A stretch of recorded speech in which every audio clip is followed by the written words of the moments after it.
Hi friends, நான் தான் உங்கள் ஃபெட பட்டு குஞ்சன். ஆண்டாளி, அடியே ஆண்டாளி, சாரி ஆண்டாளி, லைட்டாக கட்டிங் போட்டதில்ல. இன்னைக்கு நம்ம கல்யாண நாளுங்கிறதே மாமா மறந்துட்டான் ஆண்டாளி.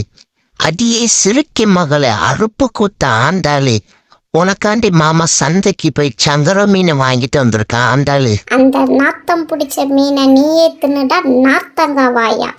எனக்கு 4 சவரன்ல நெக்லஸ் வாங்கிட்டு வா, அப்பந்தான் உன்கிட்ட பேசுவேன். எங்க அம்மா அப்பவே சொன்னிச்சு, பக்கத்து ஏரியா பங்கஜம் உனக்கு கரெக்டா இருப்பானே. நான் தான் அத்தை பொண்ணு ஆண்டாளு வேணும், ஆட்டுக்குட்டி வேணும்னு அடம் பிடிச்சேன். இப்போ ஃபெடா அவஸ்தப்படுறான் ஃப்ரெண்ட்ஸ், அவஸ்தப்படுறான். நீங்களும் அம்மா பாக்குற பொண்ணே கல்யாணம் பண்ணுங்க ஃப்ரெண்ட்ஸ், இல்லைன்னா இந்த ஃபெடா மாதிரி இப்படிதான் கஷ்டப்பட வேண்டியதா இருக்கும் ஃப்ரெண்ட்ஸ். என்னோட வீடியோ உங்களுக்கு பிடிச்சிருந்தா லைக் பண்ணுங்க, ஷேர் பண்ணுங்க, மறக்காம கெம்பிள் ஃபெடா சேனலை சப்ஸ்கிரைப் பண்ணுங்க ஃப்ரெண்ட்ஸ். பிடிக்காட்டாலும் பரவாயில்ல, நான் கோச்சிக்க மாட்டேன். கெம்பிள் ஃபெடா சேனலை சப்ஸ்கிரைப் பண்ணுங்க.